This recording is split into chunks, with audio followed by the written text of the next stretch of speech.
Social media and internet. Good morning. This morning I would like to talk to you about an interesting subject that actually a lot of people wish to talk about, do talk about, but do not know enough about. And today's topic is diet. Right, here's the biggest thing that people need to understand. I did this diet, oh my God, it was a 90-day cleanse, 60-day challenge. I'm trying this new Atkins keto, whether it be intermittent fasting, whether it be low carb, whether it be high fat, what might have you, right? Or carnivore, right? People now talk about eating nothing but meat. Either way, right? What does the term diet mean to you? What does that mean? For many people, it means two things, right? One, restrictions. Restrictions in terms of whether it be calories or whether it be certain foods or what might have you. And also that combined with time. Time meaning 30-day, 60-day, 90-day. Here's what people often misunderstand. Diet should be, the term diet, try substituting it, right? Because you can't change society overnight. But what I challenge people to do, right, and this is what oftentimes people struggle with, is understanding diet as food habits. Food habits is something that is constant, ongoing, right? Constant and ongoing. For example, people say vegetarian diet. What does that mean? That means that a person does not eat meat, right? Or what have you. I know now that vegetarian means many different things. Or vegan diet, right? It's a person that never consumes animal products. Now and on, right? Now and on. Why is that important to understand? That's important to understand because people use that as a term where they get on, get off. Big thing. Think about your first exposure to the word diet. Oftentimes it is for people to change their body composition, body weight, all of those things, right?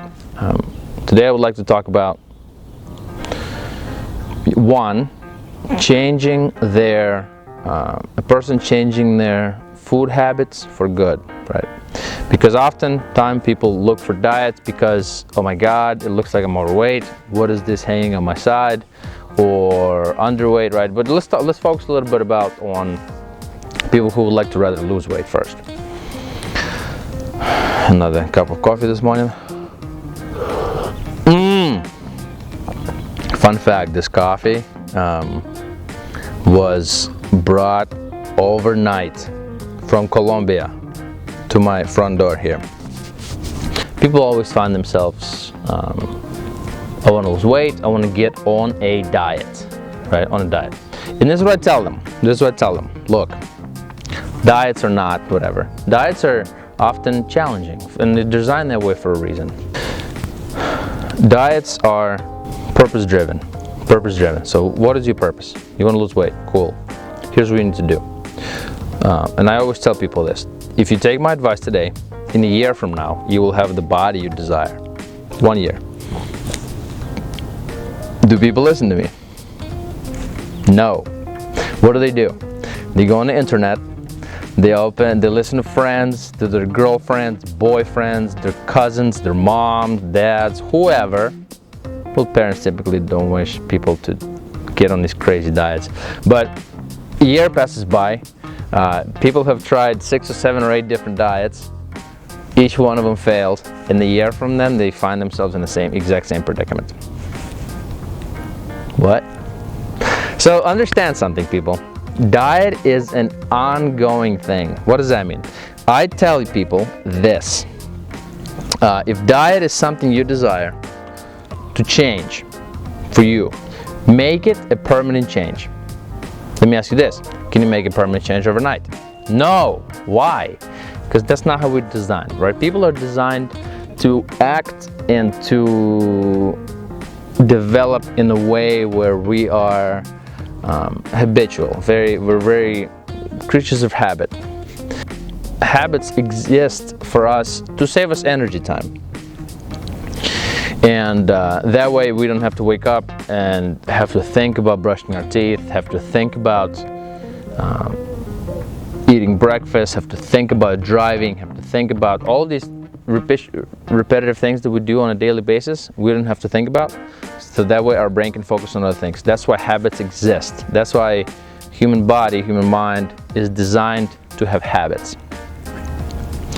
And this is why it's so hard to get rid of them. Let me ask you this: can you get rid of a habit? Can you get rid of it? No. What can you do? You can substitute it, right? Habit substitution. In order to change something, let's talk about food, right? Let's talk about food habits. A person grows up, kids grow up, they don't know what they eat. They don't. They just eat whatever's in front of them, right? So people get really used to eating the foods they are around, right?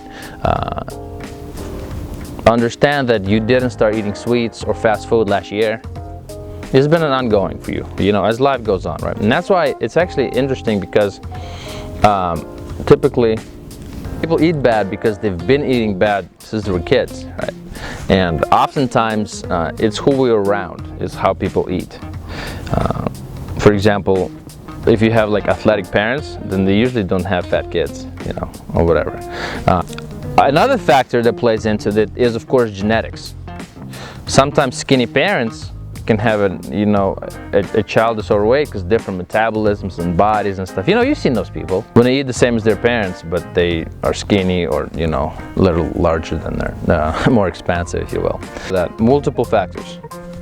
Our environment contributes to our food habits. Another thing that contributes to our food habits is our genetics.